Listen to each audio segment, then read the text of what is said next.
The great hall of the Galactic Council was full of angry voices. Ambassador Lee Taman sat in his chair and watched as hundreds of alien species shouted at each other. The noise was terrible. Some aliens made clicking sounds, others roared like wild animals, a few spoke in high-pitched whistles that hurt human ears.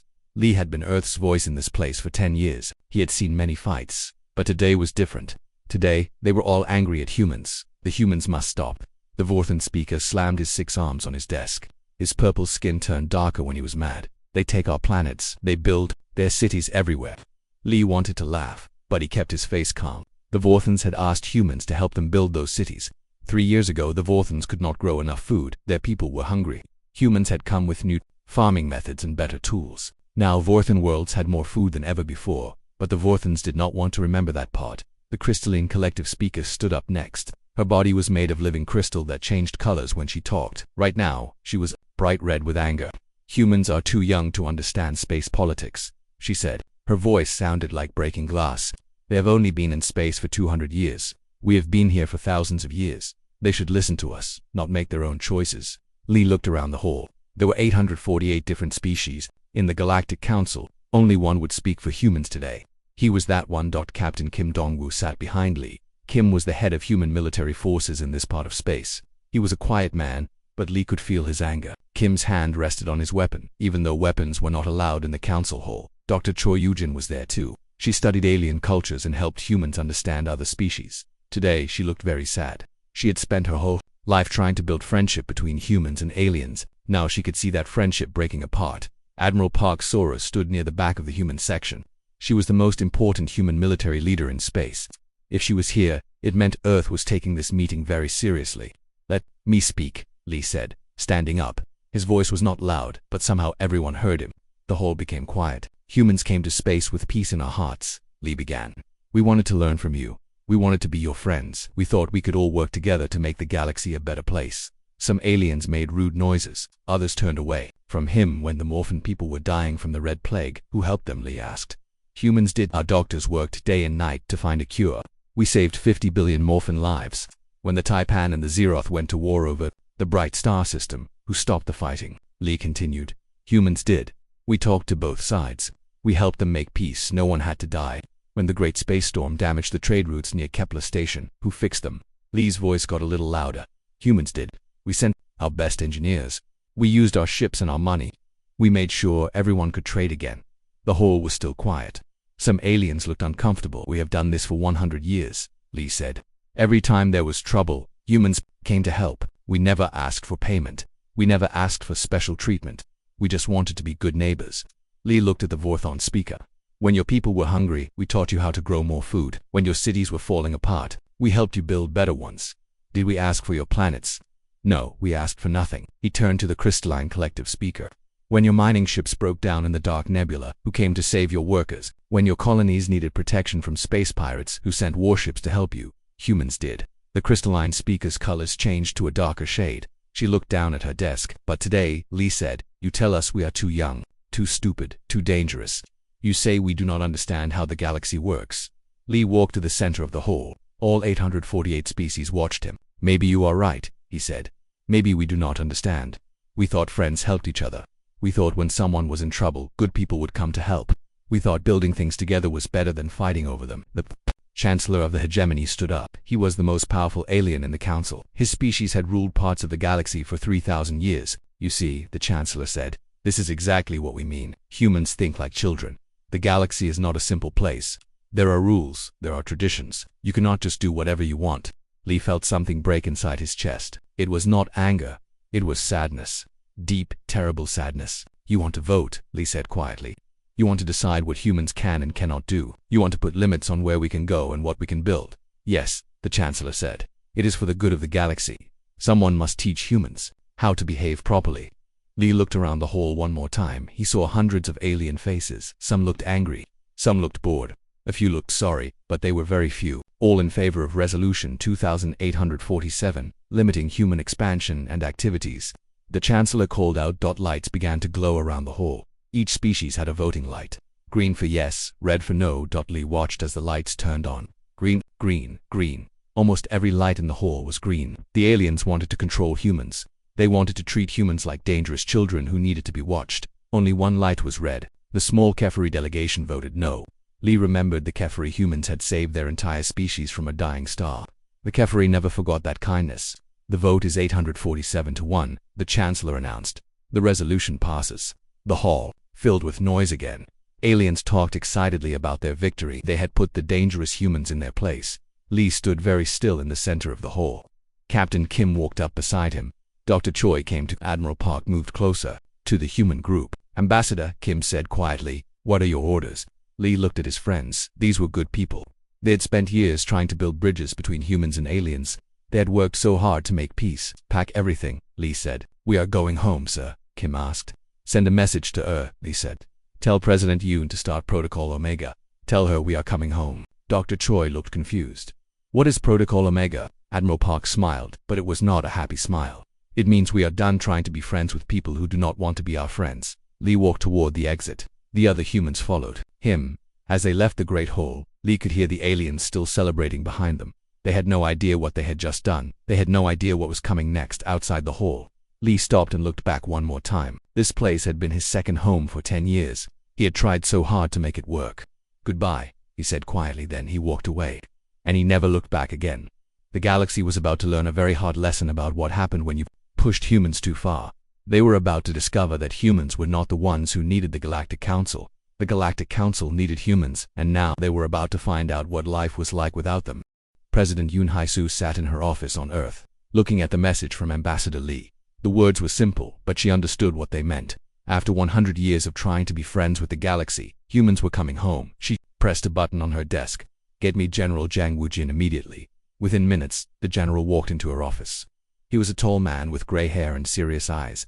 He had been preparing for this day for years, even though he hoped it would never come. Protocol Omega, he asked.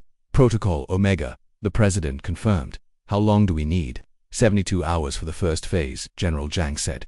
2 weeks for complete withdrawal. We have been ready for this since the Kepler crisis. President Yoon remembered the Kepler crisis. 3 years ago, aliens had accused humans of starting a war that humans had actually stopped. That was when Earth's leaders realized the galaxy might never accept humans as equals. Begin immediately, she ordered. I want every human safely back in human space within 1 month. General Jang nodded and left the room. Within an hour, secret messages went out to every human ship, station, and colony in alien space. The messages were short. Come home now, Captain. Kim Dong-woo received his orders while his ship was still docked at the council station.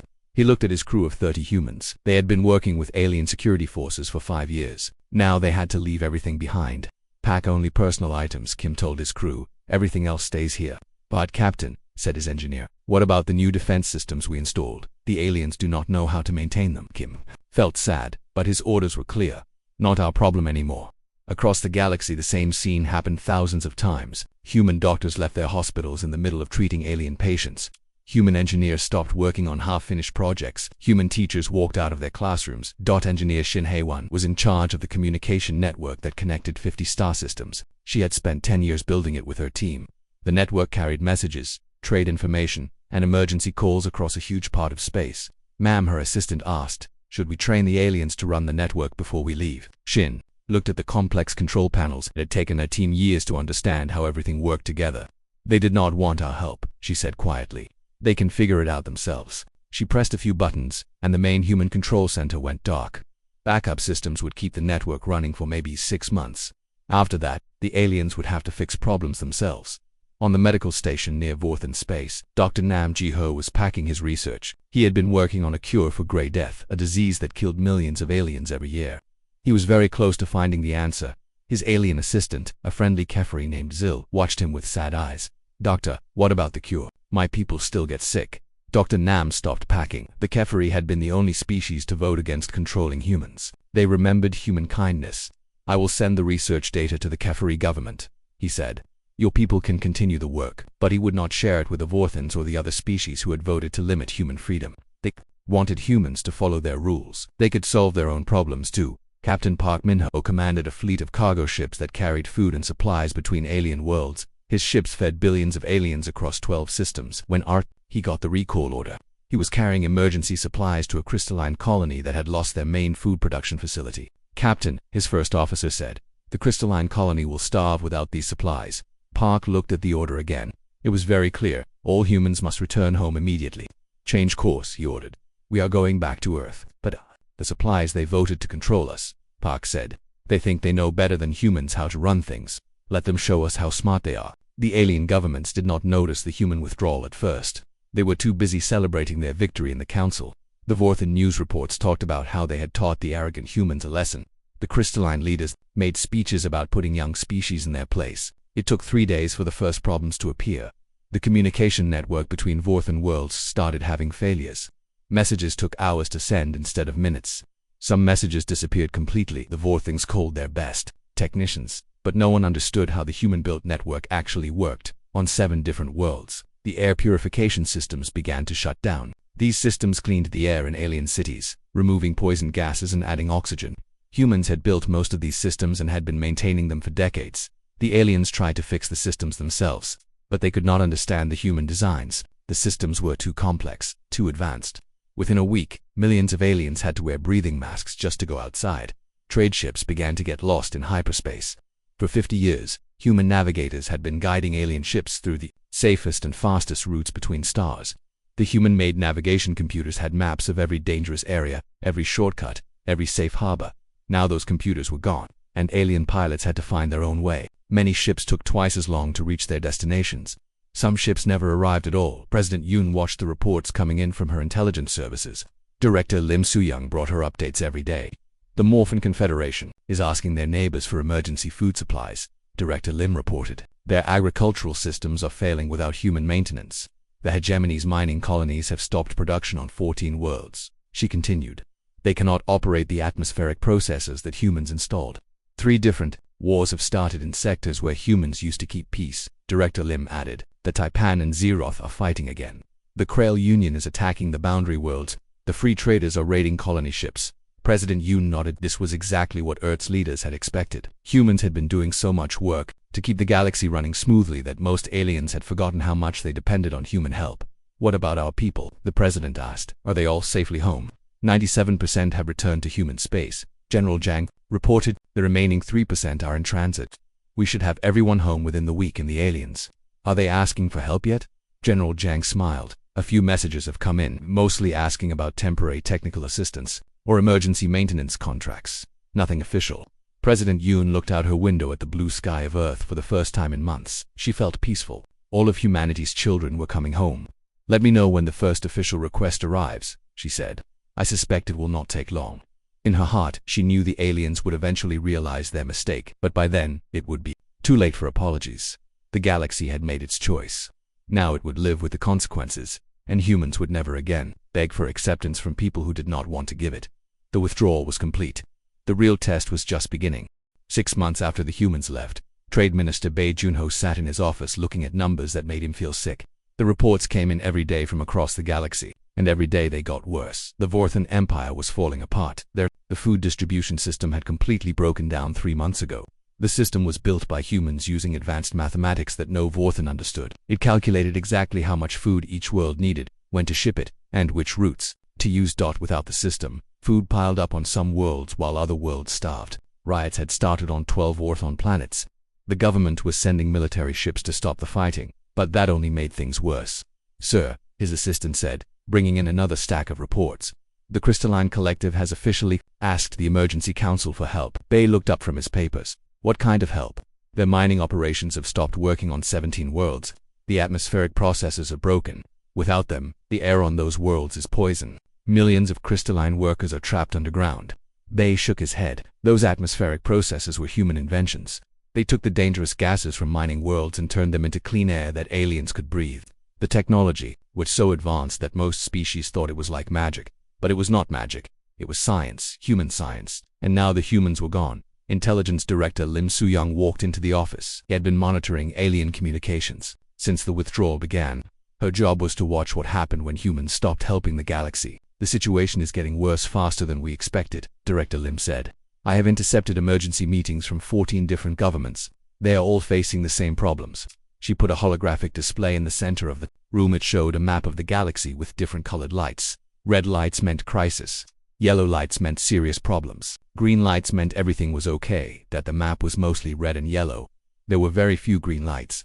The Morphin Confederation has lost 60% of their food production. Director Lim explained. The automated farming systems that humans installed are breaking down. No one knows how to fix them. The hegemony's trading network has collapsed. Ships are taking 3 times longer to travel between systems because they do not have human navigation data. 18 different wars have started in regions where humans used to keep peace. The death count is already over 2 billion. Bay felt tired. He had spent his whole career trying to build good relationships between humans and aliens. He had believed that trade and friendship could bring different species together. Now, he was watching the galaxy tear itself apart because aliens had been too proud to treat humans as equals. Dr. Hung Minesio entered the room carrying a thick folder. She was Earth's top expert on galactic infrastructure. For the past 6 months, she had been studying exactly how much humans had been doing to keep alien civilizations running. I have finished my analysis, Dr. Han said. The results are worse than anyone imagined. She opened her folder and pulled out charts and graphs. Humans were not just helping alien civilizations, who were holding them together. Look at these numbers. The first chart showed food production across the galaxy. Before human withdrawal, food production had been stable for 50 years. After withdrawal, it had dropped by 40% in 6 months. The second chart showed interstellar trade. Before withdrawal, trade between different species had grown every year. After withdrawal, trade had fallen by more than half. The third chart showed violent conflicts. Before withdrawal, there had been maybe 1 or 2 small wars per year. After withdrawal, there were active conflicts in 43 different star systems. We did not realize how much we were doing, Dr. Han explained. Humans were quietly solving problems that aliens did not even know they had. We fixed things before they broke. We prevented wars before they started. We kept supply lines running, communication networks operating, and peace agreements working. But the aliens never saw any of this, Bay said. Exactly, to them it looked like everything just worked perfectly all the time. They thought the galaxy was naturally peaceful and well organized. They did not understand that humans were working day and night to make it that way. Captain On Jiwoo knocked on the door and came in. She was in charge of defending the borders of human space. For the past 3 months, her job had become very strange. Ma'am, Captain On said to Director Lim, I have another report from the border stations. More refugee ships, Director Lim asked. Yes, ma'am. This week we have had 47 alien ships asking for permission to enter human space. They are not invasion fleets. They are families running away from the chaos in their home systems. Captain On put up her own holographic display. It showed the edge of human space, where human territory met alien territory. Thousands of small dots were gathered just outside the human border. Most of them are from species that voted to control us in the council. Captain On continued. Warthans whose worlds do not have enough food. Crystalline families whose colonies are running out of clean air. Hegemony citizens whose governments cannot protect them from wars. What do they want? Bay asked. They want to live in human space. They say human worlds are the only places in the galaxy where everything still works properly, where there is enough food, clean air, and no wars. Director Lim looked at the display showing the galaxy in crisis, then at the display showing thousands of aliens trying to enter human space. Do they understand why their worlds are falling apart? She asked. Captain On shook her head. Most of them do not. They think it is just bad luck or natural disasters. They do not realize that their governments pushed away the people who were keeping their civilizations running. But some of them do understand, Captain On added. I have intercepted communications from Vorthan, scientists who figured out that their food distribution system was built by humans. They know their government made a terrible mistake, but they cannot say it publicly. Dr. Han looked at all the data spread around the room. Charts showing collapsing economies, failing infrastructure, and growing conflicts. Reports of millions of refugees trying to escape the chaos. Communications from alien scientists who were beginning to understand the truth. How long before they officially ask for help? Dr. Han asked. Director Lim smiled, but it was not a happy smile. I have been monitoring the emergency sessions of the Galactic Council. They meet every day now, trying to figure out how to solve their problems. Yesterday, the Chancellor used the word humans for the first time since we left. What did he say? Bay asked. He said, and I quote, perhaps we should consider whether the humans might be willing to provide temporary technical assistance to address these unfortunate circumstances. Everyone in the room was quiet for a moment. Temporary technical assistance, Captain On repeated. They still do not want to admit they were wrong. They still think they can get human help without treating humans as equals. Dr. Han added. Director Lim walked to the window and looked out at the peaceful Earth sky. They have no idea how much the galaxy has changed. They pushed us away, and now they think they can just ask us to come back and fix their problems. But we are not the same humans who left the council 6 months ago, she continued. We have watched billions of aliens suffer because their leaders were too proud to treat us with respect. We have seen 18 wars start because no one was there to prevent them. We have seen civilizations collapse because no one understood how to maintain the systems that kept them running. They understood what she meant. The humans who had left the galaxy were hopeful people who wanted to be friends with aliens. The humans who might return would be very different. They would be humans who knew exactly how much the galaxy needed them, and they would never again accept being treated as junior partners in their own rescue missions. The galaxy was about to learn that pushing humans away had consequences, and those consequences were just beginning. 2 years had passed since humans left the Galactic Council. Refugee Coordinator Oh Sung-mi stood on the observation deck of Haven Station, looking out at the most incredible sight in the galaxy. Thousands of alien ships floated in space just outside human territory. They were not warships, they were families, traders, scientists, and workers who had fled the chaos in their home systems. Every day, more ships arrived. "Ma'am," her assistant said, "we have another request for emergency. Food supplies. The Vorthan refugee camp in Sector 7 is running low again." Or looked at the report. 50,000 Vorthans were living in temporary shelters on the edge of human space. They had been there for 8 months, waiting for permission to enter human territory. These were the same Vorthans whose government had voted to control human activities. Now they were begging humans for help. "Approve the food shipment," Oh said. "But remind them that this is temporary humanitarian aid only. They cannot enter human space without proper approval from Earth." The rules were very clear. Earth's government had decided to help alien refugees with basic needs like food and medicine, but they could not live in human space permanently. The same governments that had pushed humans away were now demanding that humans take care of their people. Former Ambassador Lee Taemin walked onto the observation deck. He had been serving as an advisor to President Yoon for 2 years now. His job was to help Earth's government decide how to deal with a collapsing galaxy. "Any word from the council?" Oh asked. Lee nodded and handed her a datapad. "This came in an hour ago. It is marked as urgent and classified." Oh read the message and her eyes got wide. "They want to meet. After 2 years of pretending we do not exist." "Not just meet," Lee said. "They want to negotiate. They are finally admitting they have problems they cannot solve."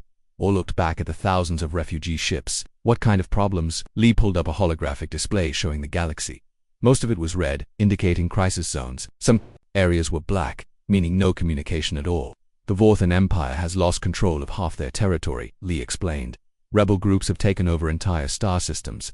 The government cannot send supplies or communicate with their colonies. The Crystalline Collective is facing complete economic collapse. Their mining operations have shut down on 37 worlds. Billions of their people are unemployed and angry.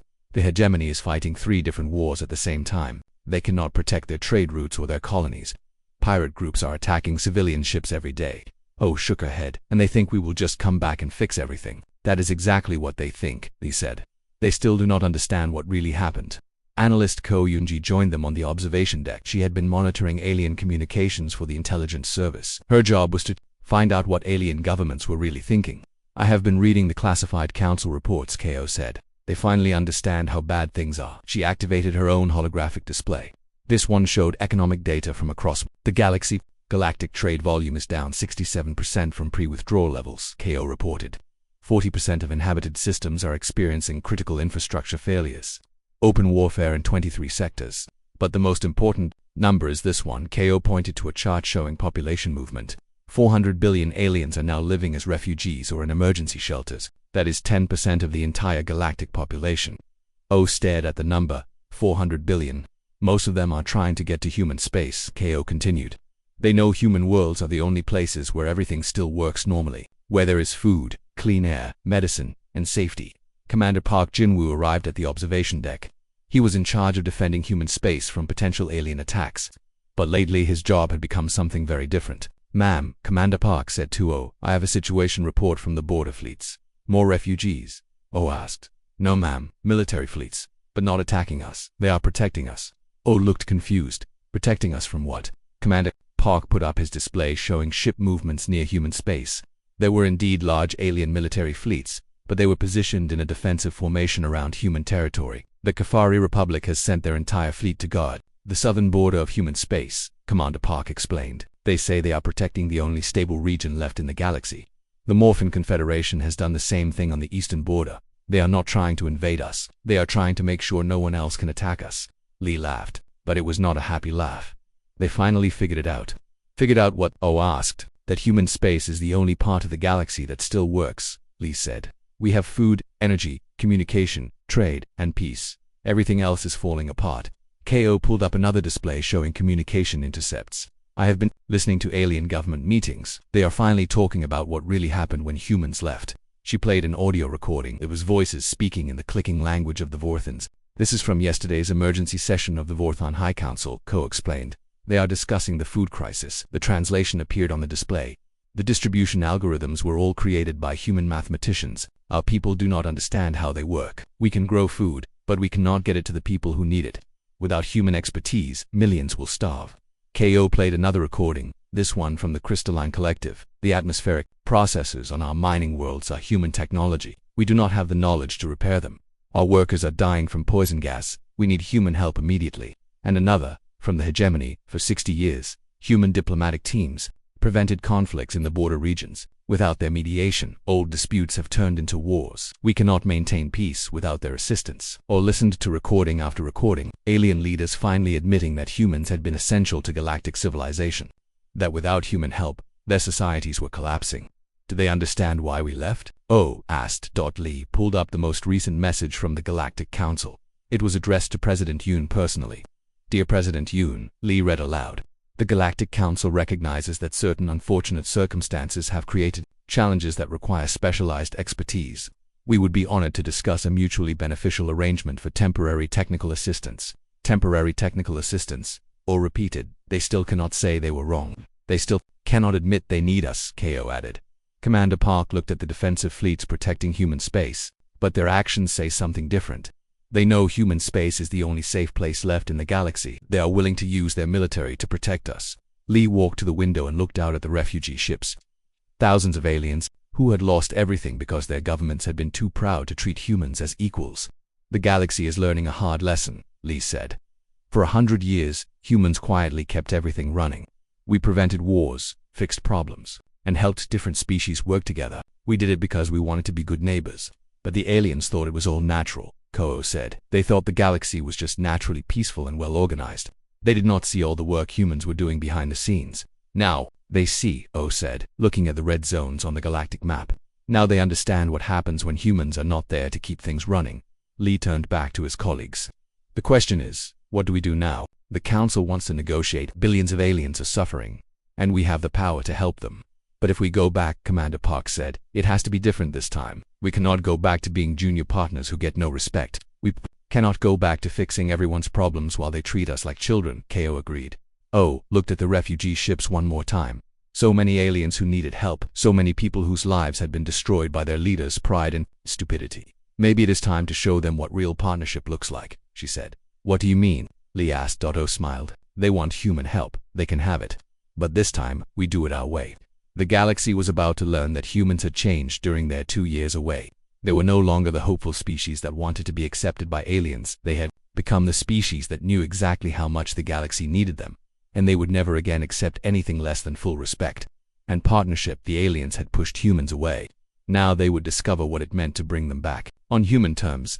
5 years after humans left the Galactic Council, President Yoon Hye-soo stood before the United Earth Assembly to make the most important speech in human history. Citizens of Earth and all human worlds, she began, today we return to the galaxy, but we return as equals, not as junior partners begging for acceptance. The assembly hall was packed with representatives from every human colony, every human ship, and every human station in space. They had waited 5 years for this moment. The Galactic Council has officially requested our return, President Yoon continued. They have admitted that human expertise is essential for galactic stability. They have agreed to our terms. Ambassador Na Kyung-min sat in the front row. She had been chosen as the new human representative to the galaxy. Unlike former Ambassador Lee, she would not be going to beg for friendship. She would be going to dictate terms. What are our terms? President Yoon asked. Simple. Humans will provide essential services to the galaxy, but we will do it our way. We will have complete authority over our operations. We will choose which species to help and which to ignore. And we will never again accept disrespect or limitations on human activities. The assembly erupted in applause. For 5 years, humans had watched the galaxy burn while alien leaders were too proud to ask for help properly. Now those same leaders had no choice but to accept human authority. Admiral Song Jae-hook stood up from his seat. He was the new commander of human rapid response fleets. His job would be to solve galactic crises quickly and efficiently. Ma'am, Admiral Song said, the first crisis reports are already coming in. The Vorthan Empire has asked for emergency food distribution assistance. The Crystalline Collective needs immediate help with atmospheric processor repairs on 12 worlds. The hegemony wants us to stop 3 different wars that started last month. President Yoon nodded, and our response. We will help the species that have shown genuine respect for humanity, Admiral Song replied.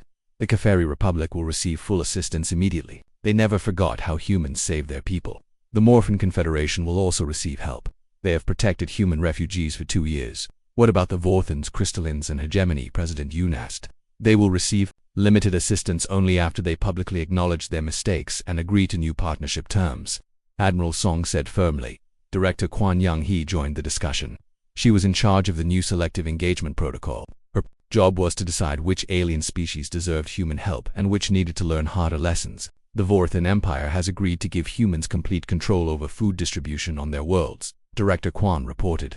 They finally understand that their people were starving because Vorthan leaders did not know how to manage the systems humans had built. The Crystalline Collective has offered to make human technical teams the permanent administrators of all their industrial worlds. They know their economy will collapse again without human management. But what about the species that still refuse to admit they were wrong? President Yoon asked. Director Kwan smiled.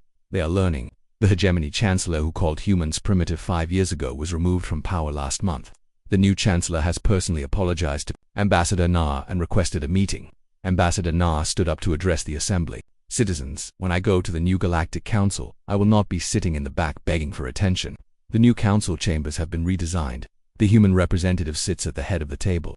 All major decisions must be approved by human representatives. But what about species that do not want human authority? Someone from the assembly asked. They are free to solve their own problems. Ambassador Na replied. We are not forcing anyone to accept human help, but we have learned that the galaxy does not work without human involvement.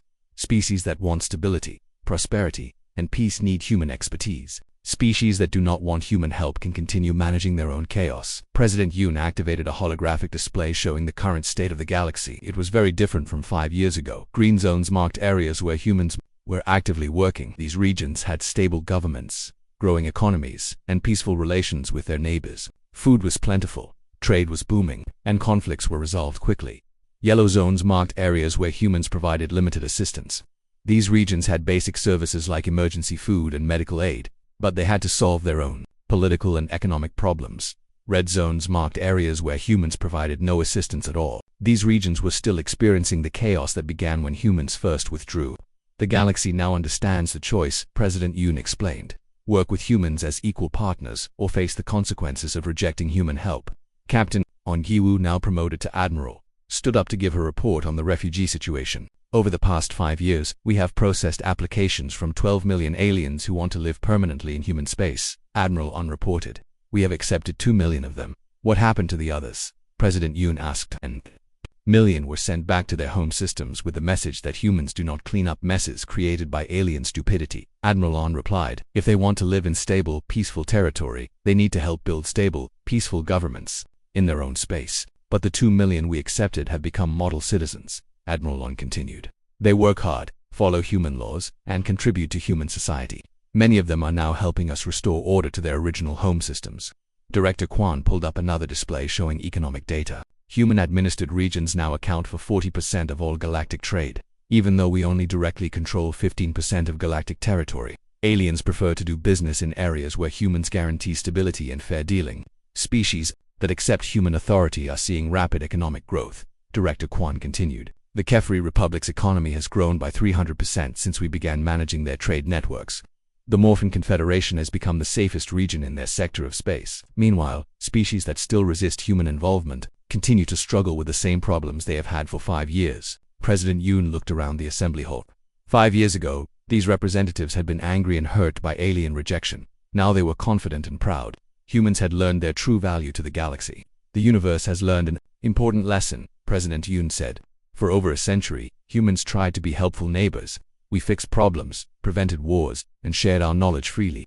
We asked for nothing except friendship and respect. Instead, aliens treated us as children who needed to be controlled and managed.